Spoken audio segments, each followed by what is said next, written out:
Hey guys, it's me again, back with more of my travel diaries. I heard how much you guys liked my trip to Maine, so I figured I'd share my latest travels with you. I was in Arizona, taking in a local festival, when my editor asked me if I would investigate a mesa about 3 hours away. I wasn't really on board. I'd met someone at the festival and was looking forward to spending a couple of days with them. But when I saw the advance check that he sent along, I was excited to get underway. I know, but I have bills to pay too, and festivals come and go.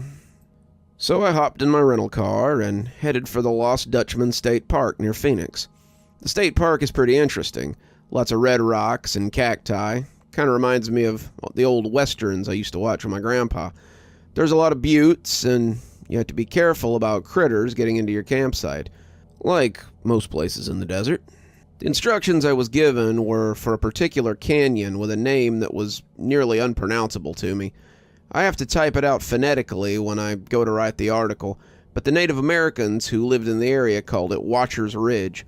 Apparently, lots of campers in the area have reported seeing strange figures up on the ridge that surrounded the valley, and it was supposed to be pretty cool, if not a little spooky.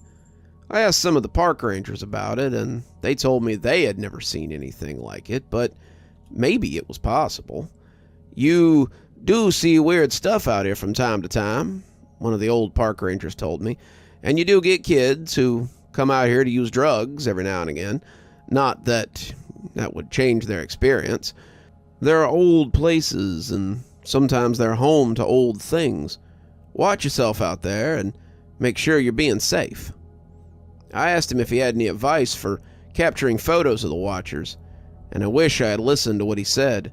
My advice is that I wouldn't. Things like that don't like being looked at for too long, and they certainly don't like having their picture taken. Do yourself a favor, young man. Take some pictures of the butte, do a little camping, see your Watchers, but only write about what you see. People go missing out there, and it could always be because they decided to take more than memories home with them. I drove the car down into the canyon, and by nightfall I had a fire pit dug and my tent pitched. I walked around a little as the afternoon grew shadows, taking pictures of wildlife and the gorgeous views. It was hard not to feel intimidated by the towering buttes that surrounded my campsite, and I took a lot of pictures. As the sun set, I made my way back to my tent and started making inroads on dinner. I sat by the fire a little while later and watched the sky come to life. It was a beautiful night, the stars spreading out before me like a tapestry, and I was feeling cozy as I sat beside my fire and took it all in. Still hadn't seen any Watchers, but the reports had said they didn't come out till later. It was early spring, and the next closest fire was a little dot on the horizon. It felt like I had the park to myself, and as I sat watching the stars, I thought that if the Watchers had this kind of view every night, then it was no wonder they stayed. Speaking of Watchers, I kept an eye out for them as the night grew late, but I didn't see any.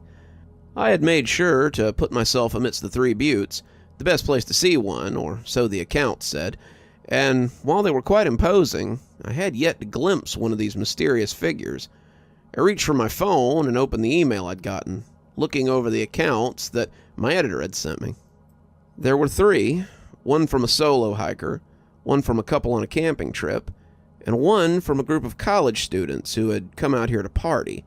The solo hiker, who called himself Frank, talked about stopping for the night in the valley and seeing the figures on the cliffside. He'd been camping in the valley where I was now, just his sleeping bag and the stars, when he'd noticed some weird shapes on the rock wall. They were vaguely humanoid, or at least human-shaped, and had been watching him intently. He couldn't tell much about them, but they had looked like shadows that had been cast up on the rock wall. He had ignored them, and they had watched him right back. When he'd woken up the next day, they were gone. The couple had said much the same, except that when her husband had flashed his lantern at them, more had appeared on the adjoining butte. Her husband had thought it was funny then, and kept flashing the lantern at them, till the whole ledge was ringed in shadow figures. His wife had begged him to stop before it went that far, and as they sat in the canyon and watched the gathering shadows look down on them, the mood had begun to shift. Suddenly, It wasn't quite so much fun with all those ominous eyes on them, and the couple had packed up in a hurry and stayed at a Howard Johnson that night. I looked up before reading the last one, checking to see if they had come while I was doing research. No such luck, though. The third account was by far the strangest. A bunch of college kids from the University of Arizona had come out to camp for the weekend and pursue academic matters in the desert. And by that, I mean they came out to drink beer, bother people who had come for a quiet weekend, and generally be a nuisance for the Park Service. They had set up about 5 tents, 2 barbecues, and tried to set up a volleyball net before the Park Service stopped them. They had requested the space for the weekend, but they'd only lasted until the wee hours of Saturday morning. There were 4 different accounts, but they all boiled down to one story. The 12 of them had started drinking before the sun went down, and 5 or 6 of them were still drinking at about 2 in the morning. They'd built a large fire, something they probably weren't supposed to do, and were sitting around it and telling stories or anecdotes or whatever. They were 3 sheets to the wind, and that was when one of the guys had said they should tell some ghost stories. No one seemed to remember who had suggested it, but Parker was telling a story about a shadow figure who had dogged his heels one night when he went back to his dorm. One of the girls noticed the figures on the ridge about that point. The boys had started out puffing their chests and saying they better stay away from their girls or they would mess them up. But as the figures stayed up there, the group started to get curious. They claimed there were 2 at the start, but as they watched them, they noticed 2 more farther down. One of them thought they had binoculars in their pack, but as they used them to look at the assembled figures, something changed. The figures started getting angry then, their shadowy forms moving fitfully as the 4 became 8, became 16. The report claimed they had started coming down the butte, just descending like ants out of the hill, and the drunk kids had decided to put out their fire and get in their tent. All 6 had piled into the same tent, waking up the 2 people already inside, and they said that all at once it was like something was shaking and pushing the other side of the tent. They could hear people yelling from the other tents, but if anyone went outside, they never said. This went on for about 5 to 10 minutes before it stopped, as quickly as it had begun. All 12 of the kids had went to check on the campsite, and they said it looked like an army had ransacked it. Grills were trampled, coolers reduced to foam pulp, and the chairs they had been sitting in around the fire were metal and cloth hulks. The kids hadn't even bothered to clean up. They had gotten in their vehicles and left, leaving their campsite behind. They had called this report into the Forestry Service, refusing to come and clean up their campsite, and were likely on some kind of list now. They would have to choose some other national park to trash in the future, I thought, as I stifled a yawn and reached for my paperback. I looked back up at the buttes and hoped they wouldn't make me wait all night. I yawned again as I found my spot in my much-loved copy of Clash of Kings and settled in to wait. The longer I read, the more the words began to run together, and it wasn't too long before the book lay across my chest, and I was snoring beside the small fire. My head had propped up against my rucksack. The fire was low, thankfully, and nothing came up to inspect me. Nothing with sharp teeth or a rumbling belly, at least. The night went on around me, the moon sliding across the sky, and if the watchers on the butte saw me, they didn't say anything. Not yet, anyway. I slept till around 1, and when I jerked awake, I was aware of little beyond how low the fire had become and how late it had gotten. I cursed, closing my book and stuffing it back into my rucksack as I sat up and rubbed my face. It couldn't be helped, of course. I had driven all day and set up a campsite and then tried to stay up all night. Something would have to give, and I suppose my body would need to recharge at some time. I had turned to get my rucksack so I could take it back into the tent with me when I saw something on the lip of the butte behind me. It was a smudge, more like the idea of a shadow, but the longer I looked, the more I saw something hunkered up there. The moon was nearly full, casting everything in an ethereal light, and as I glanced along the butte, I became aware that I was surrounded. The ledge was full of shadowy figures, and as they goggled down at me, I reached for my camera. They hadn't liked it when someone had looked at them through the binoculars, but I needed a shot for the article. I lifted the camera, zooming in a little as I tried to get as many in frame as possible, but I had been careless. When I clicked the button, the flash went off, and in the dim light, it seemed like a miniature sun. I could see them through the little window, the zoom pretty good on my camera, and the way the kids had described them hadn't done them justice. They boiled down the side of the butte like lava from a volcano, and I grabbed my pack as I made a run for the truck. I tossed the pack in, climbing behind the wheel as I keyed the engine and peeled out of the campsite. It took me close to a mile to realize that I still had my camera in my hand, and it took everything I had not to toss it roughly into the back seat. I needed those pictures, but I needed to be alive to turn them into my editor and get paid.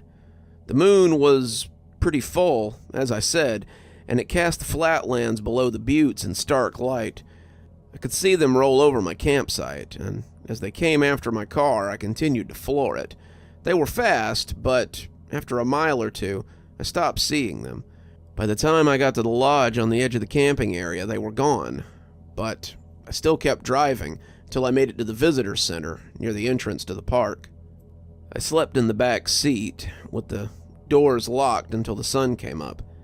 And then I went back to clean up my campsite. I was a little braver than a bunch of kids, at least when the sun was up. My campsite was destroyed. The tent was wrecked, pulled up and shoved about 20 feet from where I'd staked it. The campfire looked like a marathon had run over it. The little camp stove I'd brought was equally flattened, and I was pretty glad I'd remembered to grab my backpack. I took some pictures of the campsite, too. Might as well give the reader the full picture of what they might be encountering. I cleaned up the mess, piling it in the back of my rental car, and dumped it all into the dumpster near the ranger station. "Looks like you got more than photos," came a voice from behind me. I turned to find the ranger from the other day, his arms crossed as he leaned against the side of the bus shed that sat near the dumpster.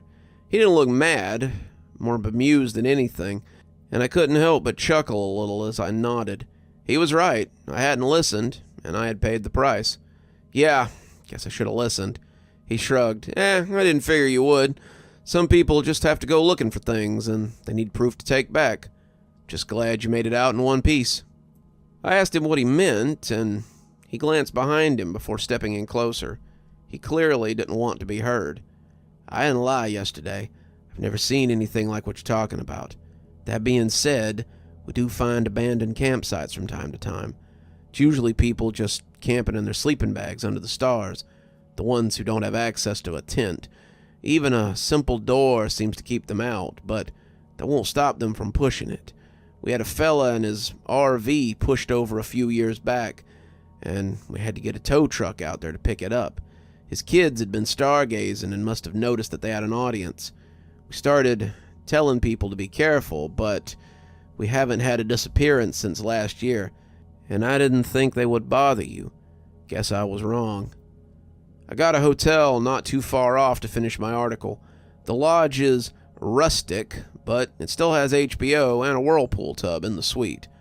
The article's coming along nicely, but the memories of that night in the valley may take a little bit longer to be finished with me. Stay tuned for more of my travel articles. I'm sure I'll take you with me again sometime.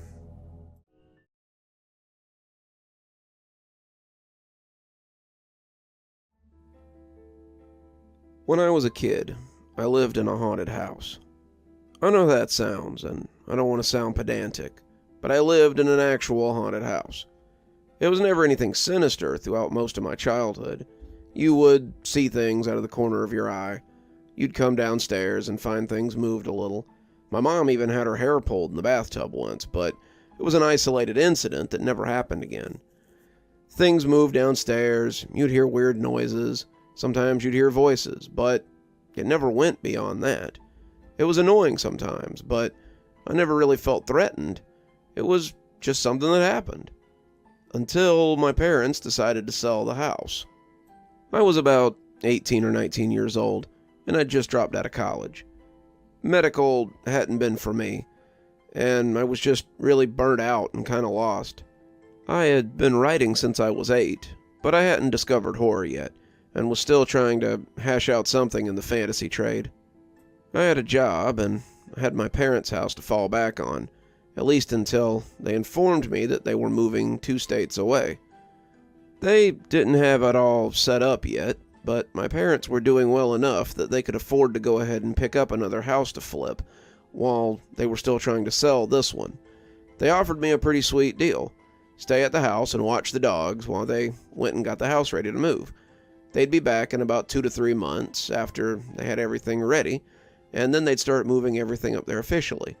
If they hadn't sold the house by then, I was more than welcome to stay and keep living in it for a while. This turned out to be moot since I didn't stay in the house longer than about a month. It started out with little things. Things were always going missing in the house. Car keys, coffee cups, and books, but now they were nowhere to be found. I lost my car keys 3 different times in that month, and each time I had to go to the dealership and get a new one made, to the tune of about $50. My school textbooks that I was getting ready to sell to a classmate also went missing, as did my Game Boy and a bill that I'd been planning on paying to keep myself out of debt. That's just the stuff I can remember, but it was a constant struggle, waking up and wondering what was going to be missing. The dogs also got very nervous in the house. My parents kept border collies, 2 of them, and they'd always been welcome in the house, along with the other menagerie of animals that my mother kept. They'd never been uncomfortable coming in and out before, but now they seemed to want to live on the back porch rather than in the house. The Florida heat is no joke, and when a dog with long hair would rather sleep in the non-air-conditioned back porch than inside, you know something's going on. I just chalked it up to them missing my parents, but I had no idea that it was about to start rattling up. That was about the time I started noticing the shadows. I slept upstairs more than downstairs, feeling safer upstairs, in case someone decided to break into the house. We had neighbors who were less than reputable, and our house had been broken into while we were on vacation before. I figured that if someone broke in, being upstairs would give me more time to get my gun ready and call the police. But the real problem was already inside the house. Sometimes I would wake up in the middle of the night, awoken by a sound or by a feeling, and see something moving in the room. Not really moving, I guess. I'd see the shadows on the wall as they walked behind me or around the bed. I'd turn my head to confront them, but there would never be anybody there. The room was always empty, and a search of the house would prove that no one was in there. What's more, even though they were on the back porch, I knew the dogs would pitch a fit if they smelled someone in the house. They might not have liked being in there, but they didn't like anybody being in there unless they knew them. I tried sleeping on the couch, but it was the same problem. I'd hear whispery voices, see big long shadows up the wall, and when I turned over to confront them, they'd be gone. Sometimes I'd hear things moving if I slept downstairs, so I always made a habit of sleeping upstairs. Most nights I tried to have friends over, people to watch movies with, or people to keep me company while I was at home. But most every night I wound up staying there by myself. I'd stay at friends' houses sometimes, but never for very long. I had responsibilities at home, and none of their parents were ready for a long-term house guest. I should have left after the shower incident, but I managed to talk myself out of it. I really wanted to believe I had just scratched myself on something. No one wants to believe their childhood house is actually haunted by hateful spirits. I was in the shower about 3 weeks after they left. I was getting ready for work, soap in my hair, soap in my eyes, when suddenly something scratched my shoulder.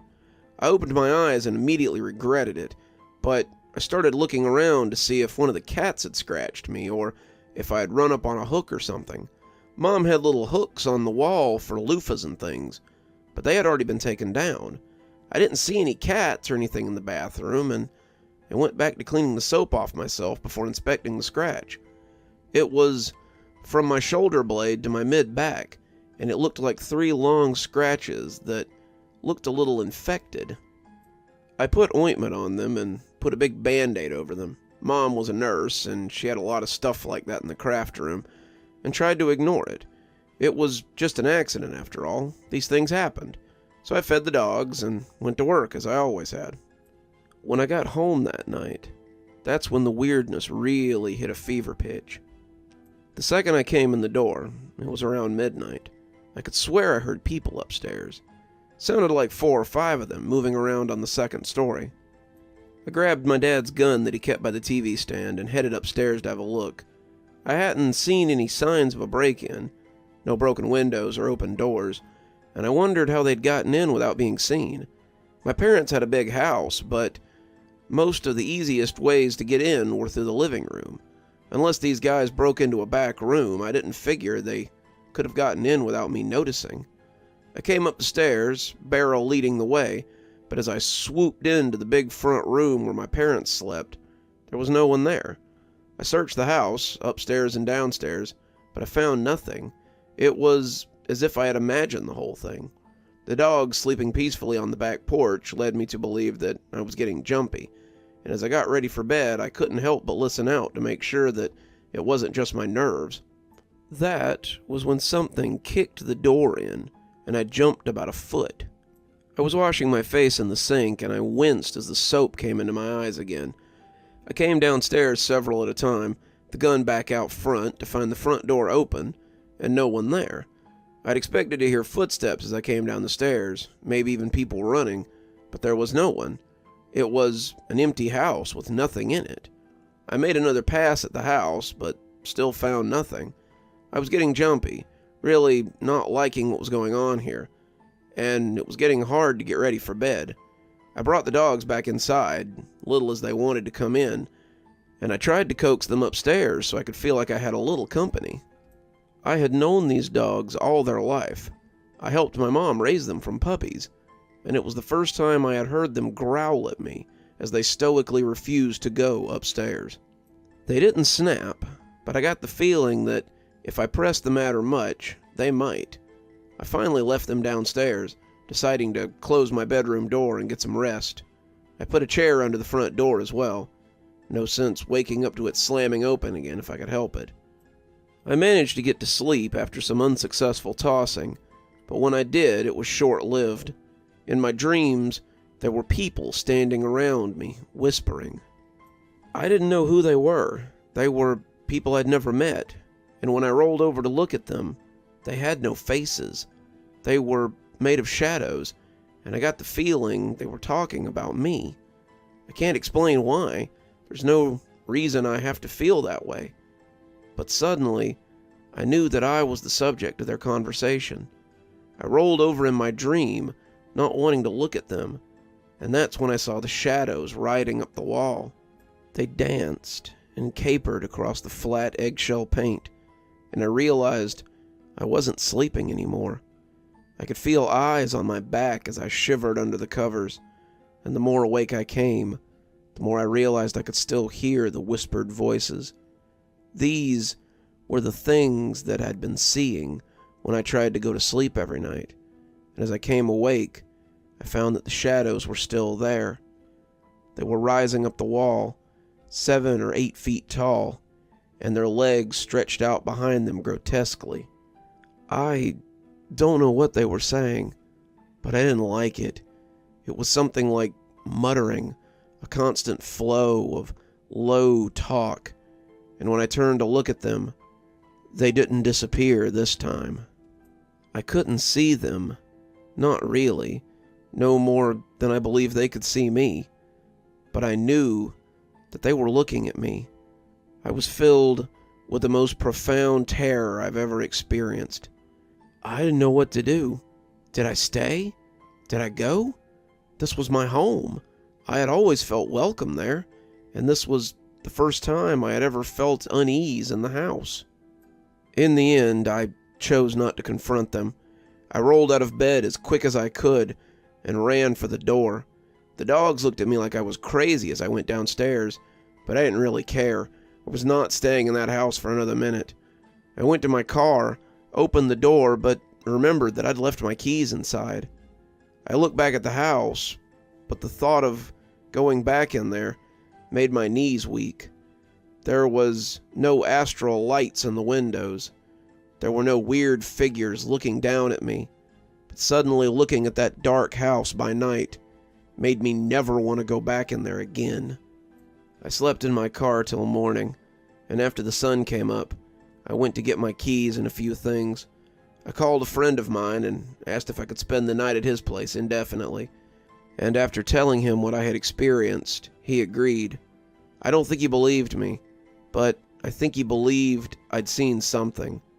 His mom was the kind of person that believed in most anything, and when I told her, she insisted that I come stay.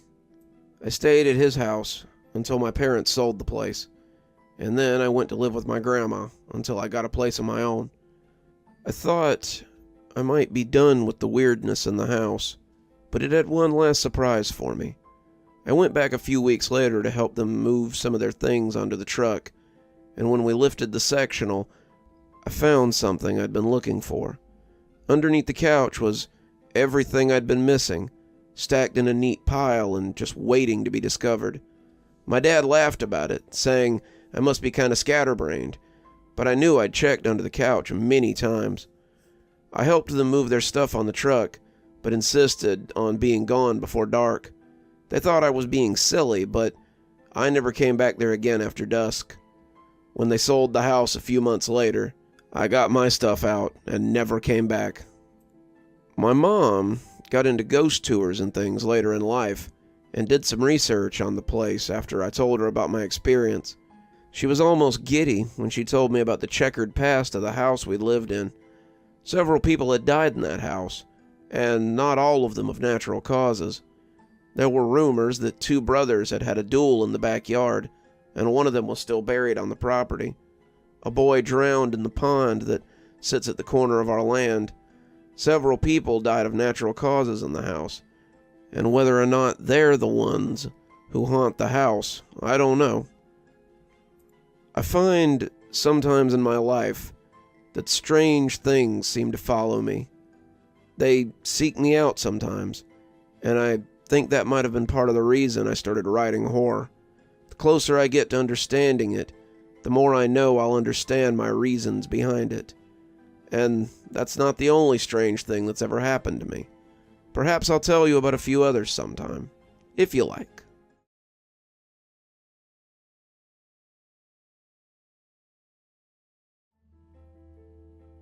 Have you ever met someone who changed your life so completely?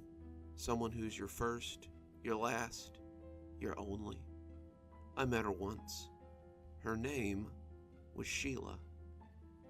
I worked as an engineer in China. My company hired me straight out of college and offered me a substantial sign-on bonus if I would relocate to the mainland hub. Apparently, the company was responsible for many of the dams across China, and due to poor upkeep, many of the lawsuits leveled against them had been for machinery failure. My job was to check the machinery in the dams and make sure they were working correctly. It's a pretty lucrative job. After a few years, I find myself nearly fluent in the regional dialect. An American is something of a novelty for the people in these rural towns. I often find myself invited to bars or back to someone's house at the end of the day. The women have been very amicable, if not right out flirtatious. I usually don't find it difficult to find female companionship if I want it. Well, I didn't, at least. That was before I met Sheela, though. I was checking on a rather large dam near the coast, one that filters the often polluted river water and keeps debris from reaching the ocean. The dam's been leaking something caustic into the sea for a few months, and it was my job to figure out why it was doing that. I won't bore you with the technical details, but it wasn't hard to figure out what was going on. No one had bothered to dump the holding tanks that collect the pollutants, and they were leaking out into the dam walls and then into the ocean.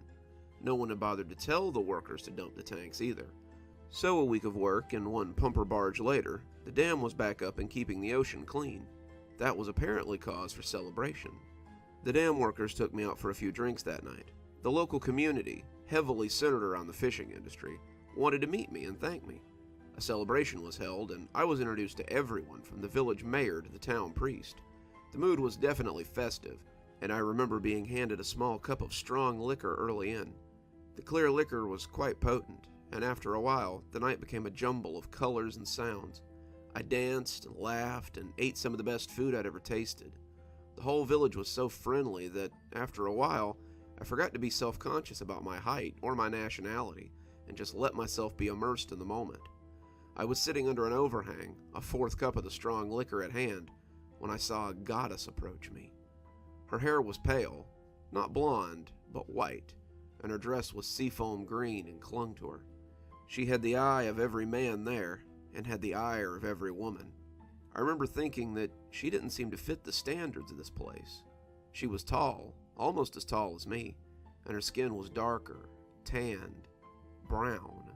She looked foreign, vaguely Middle Eastern, and I remembered thinking that she looked like no one I'd ever seen before. She sauntered up to me, her eyes promising things her body was more than capable of keeping, and extended a hand to me. "Dance?" she asked, her voice gliding out like a midnight tide. I reached out, shakily, and took her hand. She pulled me up, not easy to do, considering I'm mostly muscle and 6'2". As the music started, she began to spin me and pull me in time with her own internal beat. We moved as galaxies moved, a solar system unto ourself, and when I looked at her, I could see her barely contained longing. She desired me. She wanted me. And when she pulled me close, I could feel her heart racing in her chest. Her breasts pressed against me through the dress, and her lips slid up my neck. I heard her whisper something in my ear that sent pins down my spine. "Come with me. Come with Sheela." She broke from me then, a teasing finger tempting me away from the dancers. I stumbled after her, the drink and the fire in my nethers piloting me easily.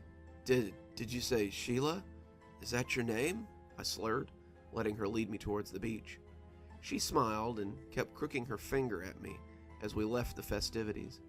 She led me through the sprawl of the little dwellings that butted up against the sea, and in my drunken state, I was in no mood to think about what I might be doing.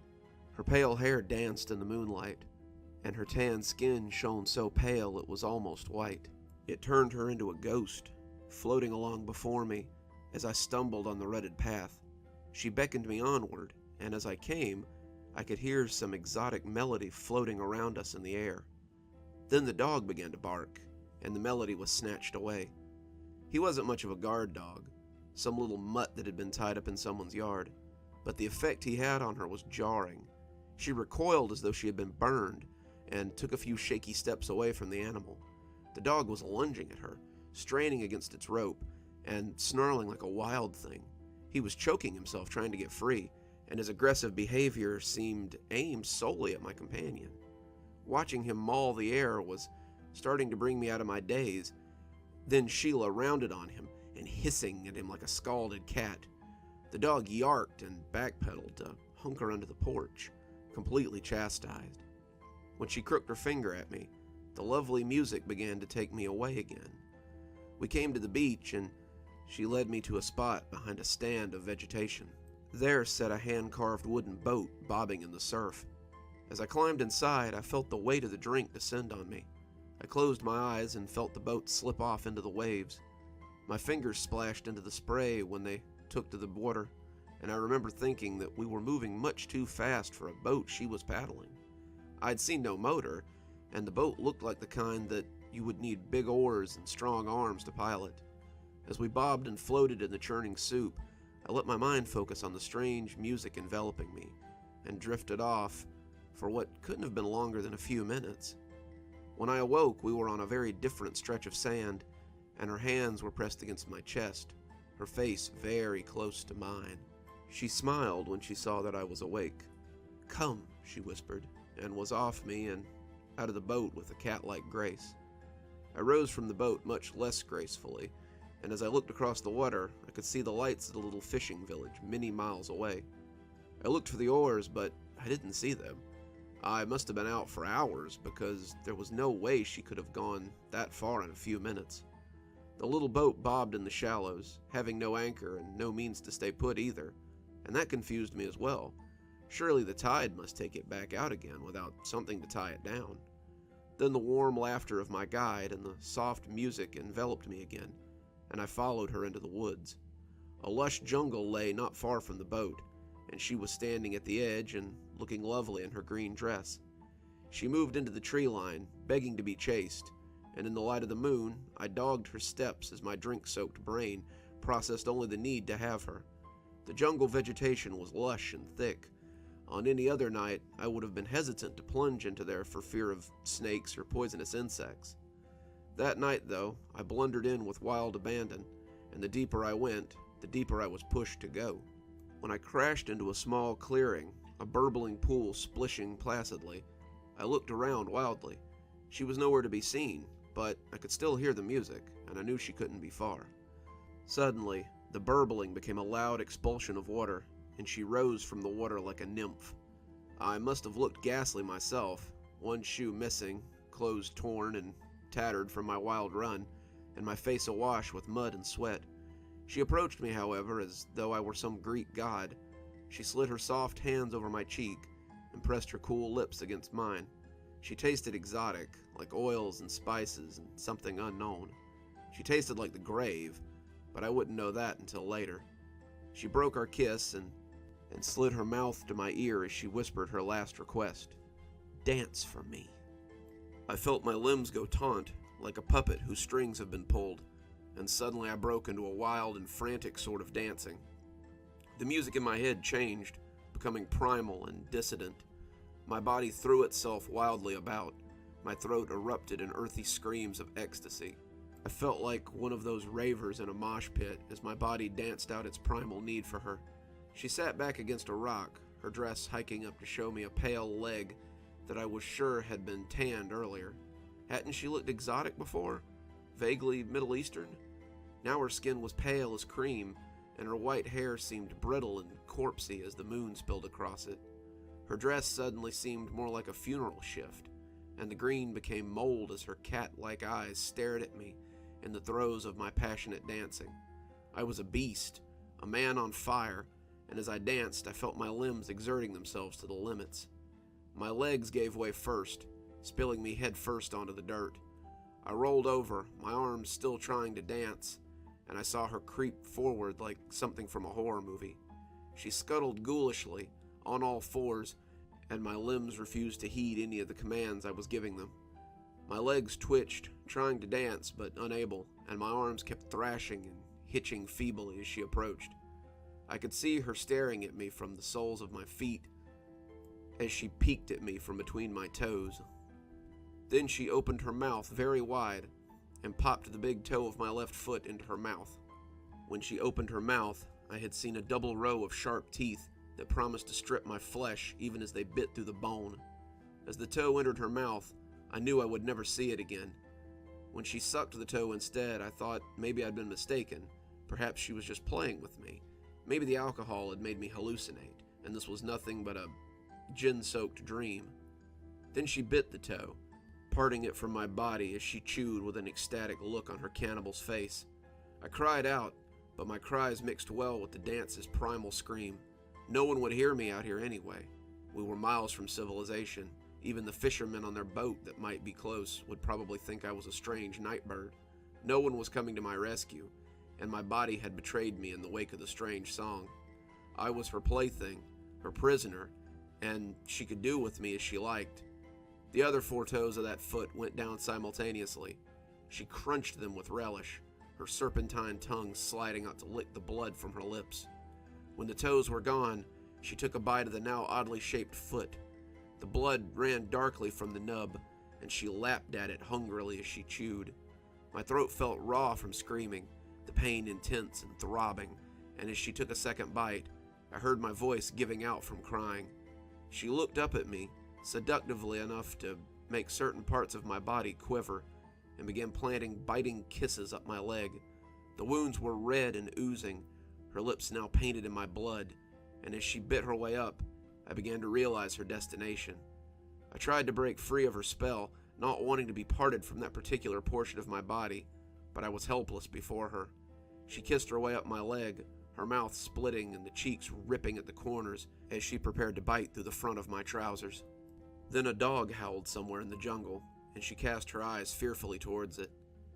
She stared in the direction for nearly a minute, seeming unsure of herself. She was rattled. The dog's howl had put her off, just like the one on the mainland had. She stared out into the forest, eyes searching frantically. When nothing came running out of the jungle to challenge her, though, she turned back to her helplessly dancing victim. I'll save you the gory details. Needless to say, it was the worst pain of my life. I watched her throat bulge as she swallowed them down, a look of pure bliss on her face. My warm blood pattered down her placid face as she closed her eyes and basked in the taste of me. She looked up then, cat eyes searching, and I thought she might be seeing my heart as it beat in my chest. She licked the blood from her lips and stalked up my chest, grabbing my arms and holding them down fiercely, so my feebly swinging arms couldn't hinder her. Her mouth tore open at the corners again, and I closed my eyes against the oncoming rip of her two sharp teeth. The various wounds ached and bled, and at that moment I was almost glad that it was about to end. I just wanted the pain to stop. That's when I heard the howl, closer now than it had been, and something big slammed into her side. It knocked her off me, sending her squealing and hissing and driving her weight off of my hurting body. When I opened my eyes, I realized that it wasn't a dog at all. It was a wolf, a big black wolf with white snarling teeth and a pair of piss-yellow eyes that looked furious. My mind was a jumble. I didn't remember hearing about wolves in China, but I was far from upset by his sudden appearance. He leapt onto the woman and tore into her with his snarling maw. She hissed at him, slapping at him with her long nails, but as she showed some signs of driving him off, another wolf barreled from the jungle to join the first. As I lay bleeding, 8 of the largest wolves I had ever seen came snarling from the vegetation to ring her in. She looked at them. As her eyes met with mine, her face was full of fear. They buried her in a ring of ripping teeth and furry bodies. I didn't waste time. I dragged myself away from the clearing with what little strength I had left, making for the beach that had been so close when I had 2 whole feet. As I pulled myself away, I could hear them tearing and ripping at her, her screams driving into my brain like an ice pick. If you've never heard someone get mauled to death by a pack of wolves, consider yourself very lucky. I could hear them savaging her as I bled and crawled, and I had no illusions of getting far before they fell on me as well. I was leaving a clear enough blood trail and panting loud enough to be heard from the mainland. As the sounds of their feast became farther away, I began to think I might be allowed to die in the jungle instead of eaten alive by wolves. I had no hope of finding the beach again. I only knew that I didn't want to die as she had. When my fingers sank into the sand an undeterminable amount of time later, I drew them back in surprise. I had never expected to find the beach, and now that the sound of water engulfed me, I knew I might be allowed to die on the beach in relative comfort.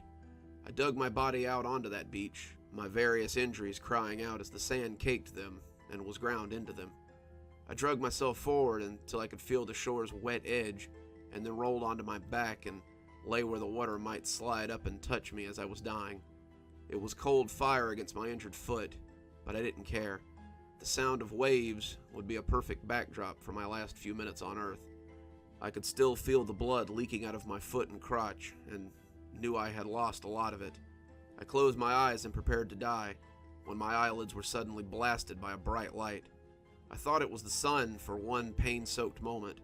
I thought I had fallen into a pain-induced shock and come to the beach by day. But when the lights went away, I opened my eyes in confusion. The light returned a moment later, and I shaded my eyes to see it wasn't the sun, but a searchlight. As it slid away, I saw it was on a little ship that was cruising towards the coast. When I flopped back down and closed my eyes again, it fell on me and it held me in its regard. I heard people yelling, speaking in the native tongue, and there was a splash of boats being lowered into the water. I tried to struggle when they came for me, fearing that they were with her, but my body had reached its limits. I blacked out as the strong hands lifted me from the sand. The last thing I remember was feeling my back on the hardwood and wondering if it would be the last thing I ever felt. I woke up on the mainland, though. I had been asleep for 3 days. The doctors told me that some fishermen from the village had heard me screaming and come to see if they could help. My left foot was 60% gone. My left leg was in danger of needing amputation, since some of the bites had festered. My groin was a tube now. My reproductive organs were bitten off completely, and I was fortunate to be alive. Any longer, and you would have likely bled to death. As I lay in the clean white hospital room, being told I would likely lose my leg, and had lost the thing that, at my age, made me a man, I didn't feel so fortunate. The police came and asked me questions about what had happened, but you could tell they didn't believe me. The island I had been found on was private property, a nature preserve, and no one in the area ever went there for fear of the animals that lived there. They sounded like they thought I was a weirdo, some sex freak that had gone a little too far, and when I told them that the wolves had eaten the woman who had done this, they scoffed. If the fishermen in the village hadn't corroborated my story about leaving with a woman, they would have likely assumed I had done this to myself. I'd still be in the dark if the old man hadn't come to visit. He told me his name was Lee, and he had been one of the fishermen who had found me on the island. They had left the party after his brother had told them who I had gone off with. He said I was fortunate to be alive. Many people who ran across the Sheela were not so lucky. The what? I asked. Sheela. They are old creatures that live on the island. They are spirits, he said, trying to find the words to explain it. Not like our spirits, but still spirits. They come from the union of a spirit of air and a human. They feed on human flesh and love to entice their prey to a secluded area so they can extend their time with them. You said creature. You mean there are more of them? I asked, horrified. He nodded. We lose men to the island sometimes. Many villages do. Like you, some come back scarred and broken, saved by the wolves who hate the Sheela. You are very lucky, son. Never forget that. I lay back in bed, cold and wanting to throw up, thinking of others who had been lured to the island and devoured by that hateful thing. That was 2 weeks ago. The doctors say I will get to keep my leg, but there's nothing they can do about my situation below the belt. My company has offered to pay my hospital bills and sent over paperwork for a sizable settlement if I don't pursue any legal action for being hurt on the job. I told them I hadn't been injured on the job, but they don't seem to want to take any chances. The settlement will be more than enough to get home and start some semblance of a new life. I can't do what I used to do with one foot, so that part of my life is clearly behind me. So many things are behind me now. I tell my story not to elicit pity, but to warn those who might travel to this part of the world. Be careful who you follow home. That pretty face might hide some sharp teeth, and you might find yourself following your date back to her lair. There are Sheela out there still, and I can attest that their hunger and their cruelty are not like anything you've ever seen before. Be careful, and don't be her next victim.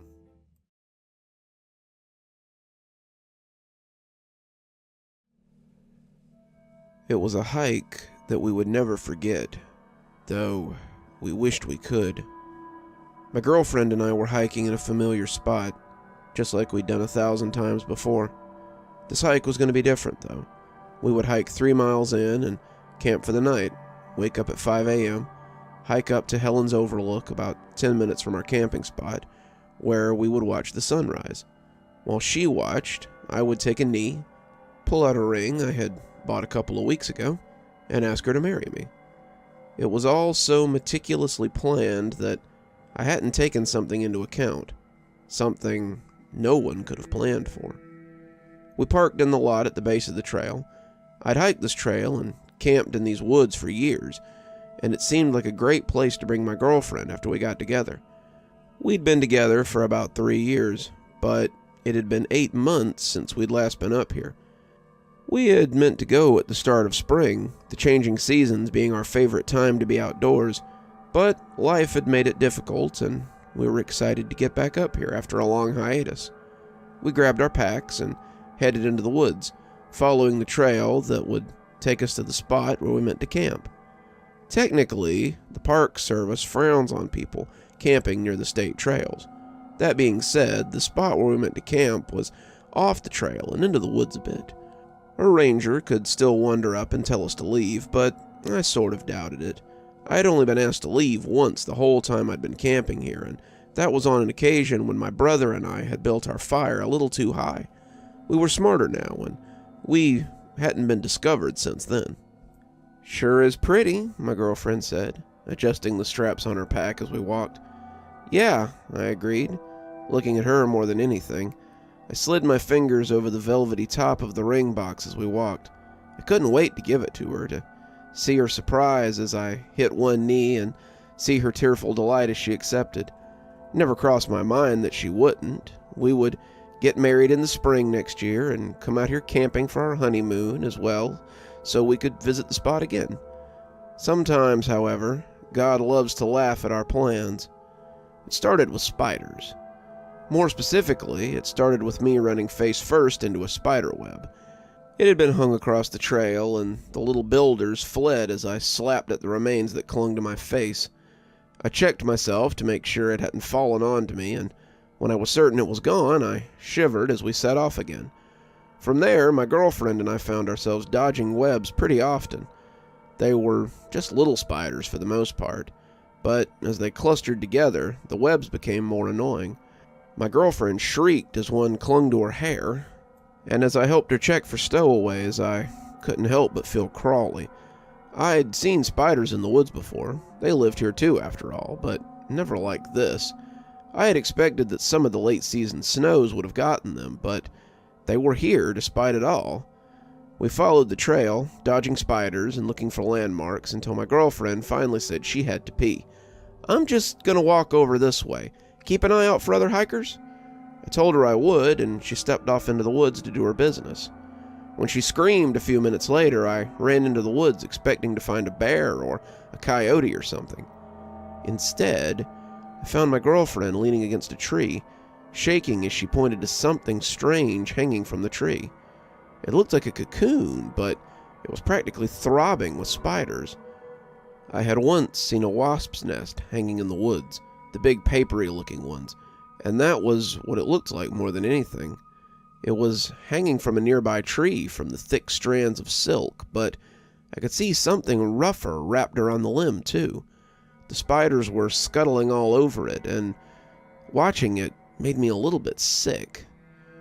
Sorry, I'm incapable of doing it justice, but there were more spiders on this cocoon or egg sac or whatever it was than I'd ever seen. They had spun webs all over the trees and the canopy, and they just kept spinning as they attempted to encase the little clearing in silk. This was their sanctuary, and they meant to keep it safe from people like us. "What the hell is it?" my girlfriend whispered. "What the hell is that thing?" I didn't know. I told her as much. As little as I wanted to get closer to it, I couldn't help but slink in as my curiosity tried to get the better of me. The closer I got, the less it looked like a wasp nest, and the more it looked like cotton candy. I know what that sounds like, but it was almost translucent, and as I stared, I could see something inside.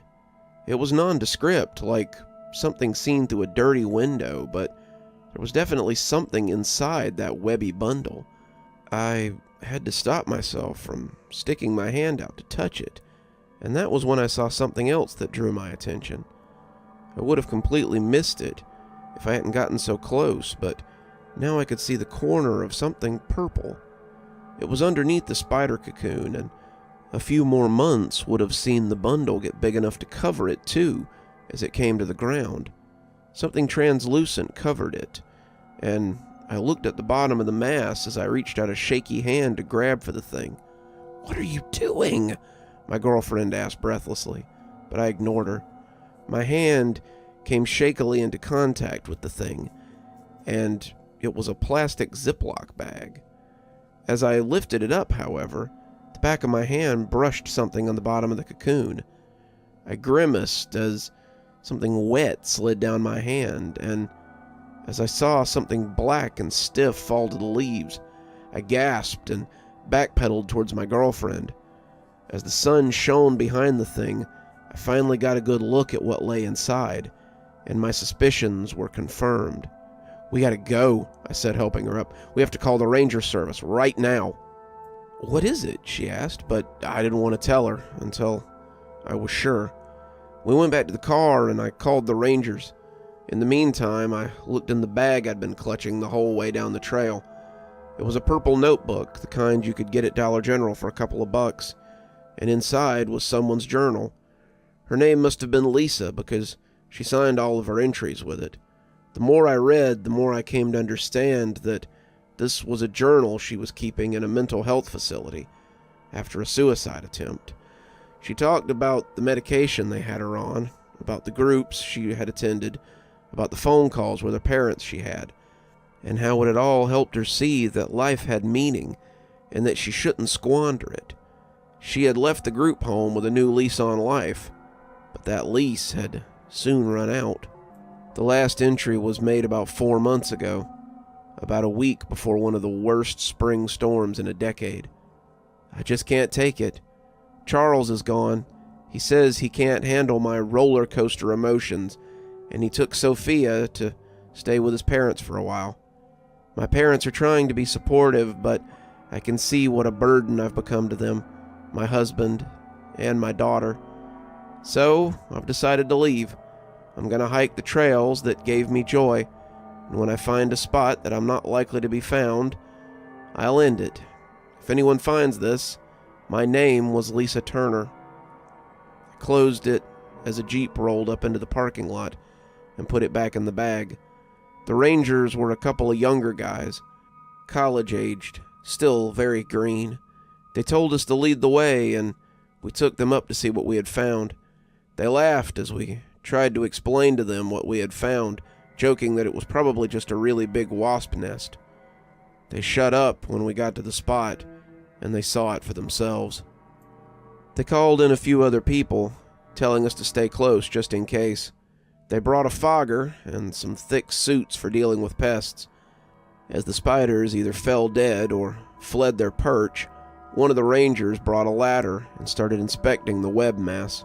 He was an older guy and looked like he'd been doing this since pioneer times. He shook his head and asked for the limb cutters.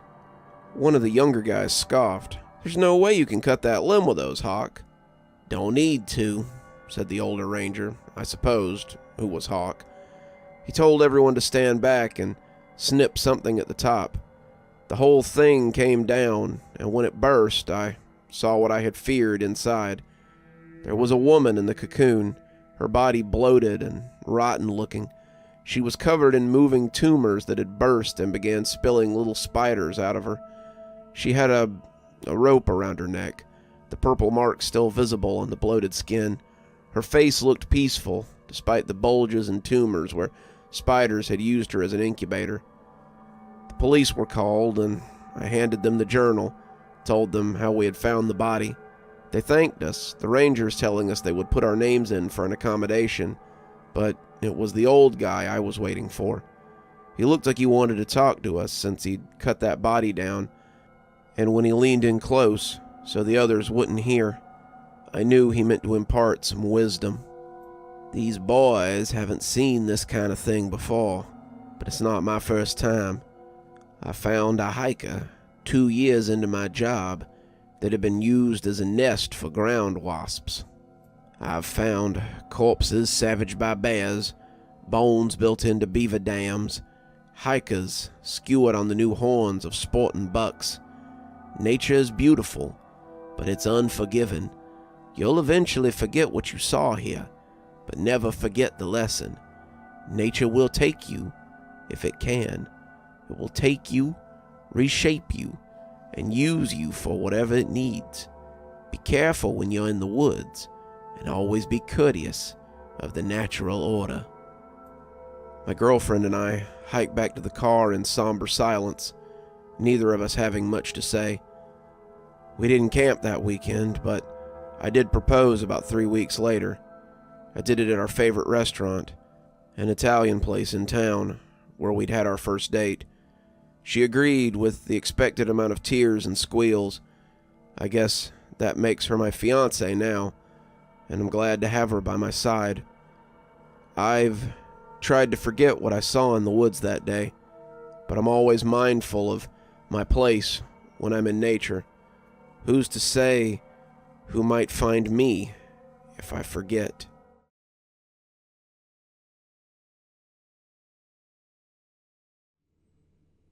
I won't go back to work tomorrow. I don't care what Jack says and how much he threatens to tell my probation officer. I will not hear the way my coworkers laugh at me. They tell me it's nothing, but they didn't see what I saw. They haven't seen the spot like I did today. Yeah, I did a little time. I'm not proud of it, but I'm not going to bullshit anybody and tell them a lie. I got a little too drunk one night and assaulted someone in a bar.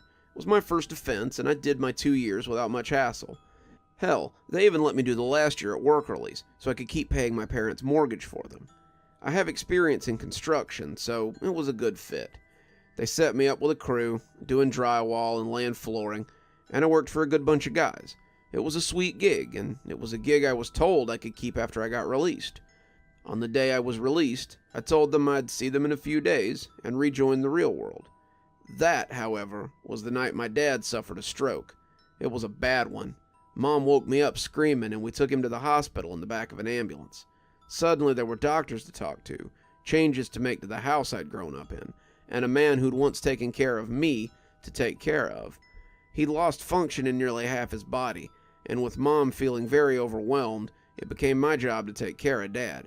It wasn't until my probation officer informed me that I was in danger of violating my probation that I realized it had been almost a month since I'd been released. I understand that you've got some things going on, but you have to maintain employment as part of your probation. Your job with a construction firm says that they'll let you come back if you're still interested, but you have to have some income coming in by next week or risk violating your probation and going back to prison. I went to the foreman the next day to see if I could get my old job back, but it appeared I was in for a surprise.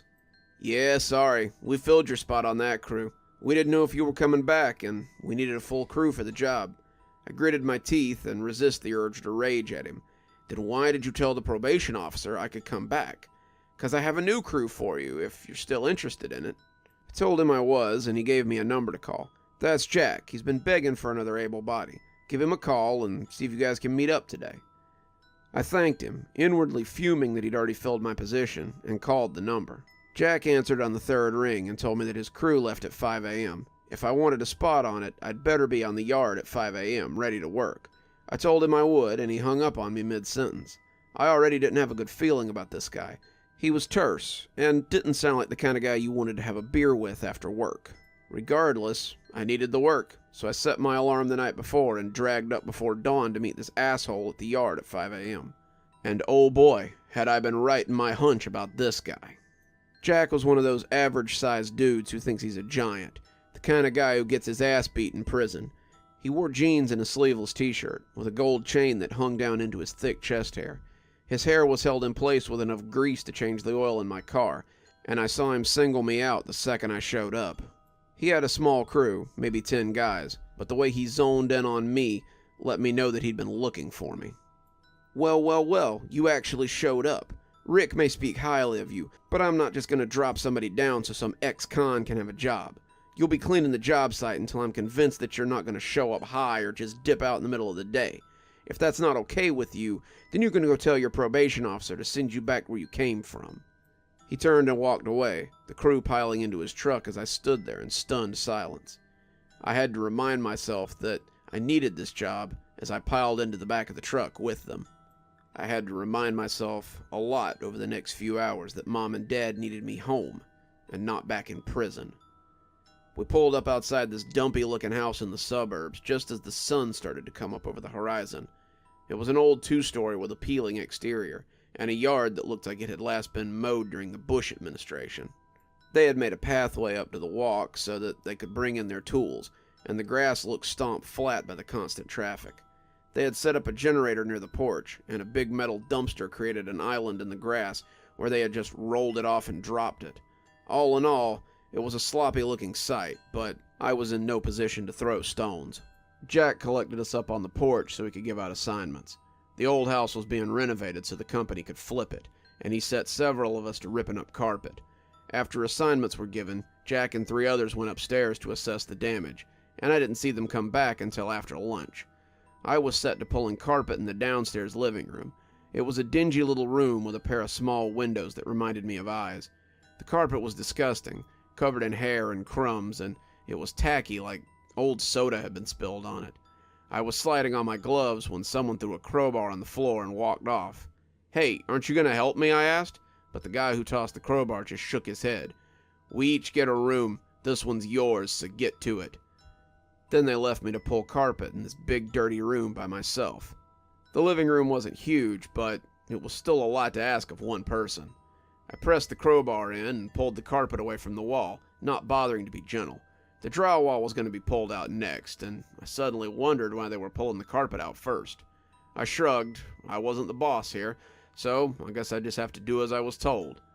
That was the first time I noticed the spot. It was in the corner of the living room, a big water stain that seemed to take up 2 walls. It was about the size of a basketball, and the water spot looked like it would be wet if you touched it. It kind of freaked me out, for some reason, though I couldn't tell you why at the time. As I worked, I could almost swear it was moving, just a little, and I got that feeling like eyes on the back of my neck. You know the feeling, the one that makes your hair prickle up, the one that makes you think you might be being watched. I tried not to let it bug me, but it was like I could feel that spot as I worked. The carpet didn't take too long. An hour later, I had rolled it up and was ready to haul it out. I looked around for help, but the others were still hard at it, or at least pretending to be. I could see 3 of them sitting around smoking or chatting for every one guy working. When I asked them to help me get the carpet out to the dumpster, they just scoffed and waved me off. I couldn't move it by myself, so I just left it in the living room and went to look for more carpet to pull.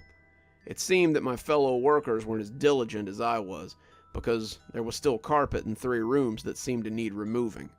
I sighed. This was clearly going to be my life for a while, and I set to work pulling the carpet to get ready to haul it all out. As I worked in a bedroom, the wall painted off blue with stormy-looking clouds on it, I got the feeling that someone was watching me. I turned to the door, thinking maybe one of my coworkers had come to see who was making so much noise back here, but there was no one.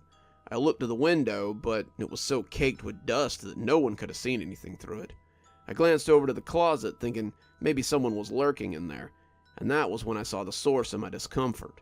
A basketball-shaped spot on the wall over the closet door. I tried to convince myself it was nothing. It was just a water spot. The house was probably full of them, and I just happened to have found one that looked exactly like the other one I had seen. I kept working, pulling up tack strips in places, but it still felt funny, like something was watching me. As the carpet rolled up, I began to push it towards the door, sending up puffs of smoke as it thumped over. As I pushed, I couldn't help but glance at that spot. It was still there, hanging over the closet door, seeming to watch me as I worked. I turned to look at it squarely and gasped as I noticed a large white hole in the middle of the spot, like an eye floating in a puddle. I ran out of the room then, bumping into another worker as I beat a hasty retreat. "There you are," he said tersely. "We've been looking for you. Come help us move this carpet." I was more than happy to oblige, anything to get out of that room, and we spent the rest of the morning hefting carpet. We pulled it to the dumpster, tossing it in haphazardly, and then assessed the work for tomorrow. As we broke for lunch, I had almost forgotten about the spot. People being around me made me feel a little crazy about being afraid of it, but as we worked, I could swear I saw it again and again. The walls were covered in stains. The pipes were likely bad, but this one was definitely the same spot. It had the same wobbly edges and deep, black center as the one I'd seen the first time. The white circle was gone, though, but I still found myself looking for it when I was in a room. The guys on the crew must have noticed because they started making jokes about how prison had made me jumpy. "He's got to check all the corners when he comes in to make sure no booty bandits are lurking," a big, slovenly one in overalls would say, and they'd all laugh like it was the funniest thing they'd ever heard. If I didn't need this job so bad, I'd have made something of it. We moved upstairs eventually, finding 2 bedrooms and a bathroom that needed carpet or flooring removed. By 5 o'clock, we had all the carpet out of the house and in the dumpster out front. Jack came back in a truck, handing out paychecks and thanking the guys for their hard work. When he came to me, he handed me the check grudgingly, scowling the whole time and holding it when I tried to take it from him. "Tomorrow I expect some real work out of you, not just half-assing it like you did today." I took the check and walked off. I'd find my own way back. The next day was a little better. Jack said that the drywall would come next, and then he and his cronies disappeared out to the truck while the rest of us worked. We all started tearing out drywall, dust and nails flying, and I meant to swing my hammer into that spot extra hard when I saw it. To my disappointment, though, the spot never showed up. I'd seen it everywhere yesterday, seen it in every room at least once, but today it was absent. We spent the day tearing out drywall and cleaning up after ourselves. When 5 o'clock came, we packed up and went out to get paid. Today had been better. Nothing builds camaraderie like a little hard work. and I found myself joining in on the jokes and conversation that happened in the group. We were covered in drywall dust as we walked out that afternoon, laughing about how Tony had been scared by a rat when it burst out of the drywall in the laundry room. Jack looked at them coldly, affronted that they had accepted me so easily. He handed me my check in silence, and I piled into the back of the truck with the others this time. The next day was the last day I'd get to work with them. We spent that day hanging drywall downstairs. Between the 10 of us, we worked diligently and quickly. The drywall went up a sheet at a time, something I was pretty good at, and I was glad to see it covered the hollow studs and the newly blown-out insulation. We marked a few spots where the beams were rotten, but the pipes actually looked pretty good, as did the electrical. I began to wonder what had made the spots I kept seeing. They looked so wet, but I pushed it out of my mind as I worked beside my newfound companions. By 5 o'clock, we'd done most of the downstairs, and we'd have the rest finished by tomorrow so we could move upstairs. When I walked out onto the porch, though, I realized I'd forgotten something. I had rubbed at my wrist, looking for the reassuring feel of metal that had gotten me through 2 years in the can, but I found only bare skin. My heart skipped a beat. My dad's watch was gone. When I remembered that I had laid it on the counter, not wanting it damaged while I was working, I must have forgotten all about it in the bustle. I grabbed my check and turned to go back in the house, Jack scowling at me as I walked off. "We're leaving," he called to my back, but I waved him off. "If you're gone when I get back, I'll just find my own way." I wasn't about to leave my watch here overnight. I went to the kitchen and checked the counter, but there was nothing there. It was powdery with dust from today's work, and I thought I could see an indent where the watch had been. I checked underneath the counters and around the floor, but I couldn't find my watch. I began to look around, hoping it hadn't found its way into someone else's pocket. I walked through the rooms, looking into each of them, to see if I'd maybe left it there, and when I looked into the living room, I was rewarded for my effort. Sitting in the dead center of the debris-riddled floor was my missing watch. I took a step, but something brought me up short. A little tickle on the back of my head told me that it was a little too convenient. It was like a trap baited with something for an unlucky animal to blunder into. I shook it off. I wanted my watch, damn it, and I wasn't going to just abandon it because I had a hinky feeling. I bent down to get it, wrapping my fingers around the cold metal, when I saw something out of the corner of my eye. It was pulsating, sludgy, something that I had seen soaking into the new drywall. I looked up exasperated, figuring that someone had put a nail through a pipe at some point today. But what I saw drew me up short. I was left half bent, filled with fear, as I saw the oozy black spot seething on the drywall. It was bigger than a basketball now, its inky depth seeming to beat like a heart. As I watched, I could see 2 white circles materializing out of the soup. They rolled around like lost eggs, and finally came to rest in the middle of the sludge. I wanted to run. I didn't want to see whatever was in that thing, but I was trapped like a deer in headlights. I felt my breath hitching in my chest, and could only wait for my legs to regain their strength. The white orbs rolled around in the soup and became eyes. They blinked at me, their centers trained on me as I bent there. All at once, a Cheshire cat smile floated under them as it beamed at me. I was stuck looking into that inky hole, the edges dribbling down the fresh drywall as it oozed and ran. Suddenly I was sure that part of that darkness was ahead with the eyes that were looking out at me from whatever inky void it inhabited, maybe with hands that wanted to pull me into that dark hole it inhabited. As if it had read my mind, I saw dark hands grip the edges of the spot, trying to pull itself out and enter my world. It never lost eye contact as it pulled itself out, and I could see the vague outline of its head as it came free of the spot with that placental pop. It was all I needed to see. Suddenly my legs were moving in overtime, my heart was racing like a steam engine, and I was out the door and slamming it behind me before I could quite remember how I had gotten onto the porch. Even through the blood pounding in my ears and the rubber of my sneakers pounding on the wooden floor, something else dominated my hearing, and there was one sound that I would never forget. I may not be able to remember how I came to be on the porch, heaving and gasping for air, but I do remember the sound I heard just before I threw the door open and I was free. It was a plop, and a splatter, similar to a bucket of paint being emptied on the ground. I ran home, calling Jack as I took off up the sidewalk. He picked up on the second ring. "I'm not coming back for you. I told you that I was..." "Jack, you gotta get somebody back to the site. Someone's there." "Who?" Jack asked, and I could hear his skepticism. "If this is some kind of goof, I don't get it." I told him how I had gone back for my watch and I'd seen someone skulking about the site. I didn't tell him about the oozing hole in the wall. He'd see that. However, I did tell him that I had thought the guy might be on drugs, so he should probably be careful. He was banging his fists on the drywall, so I booked it, I finished, trying to keep it believable. The crew was just starting to warm up to me, and I didn't want them to think I was a nut job. "Jesus Christ, I thought you ex-cons were tough. I'll go have a look. You just stay home. I'll let you know what I find." That was hours ago. Since I got home, I've been in my room, waiting on Jack to call, and I decided to write this while I waited. When I opened my laptop, though, my desire to get this down became all the more prevalent. As I slid it open, I caught a glimpse behind me and realized that I'll be fortunate if I have time to finish this tale. I could see a basketball-sized hole reflected in the screen of my laptop.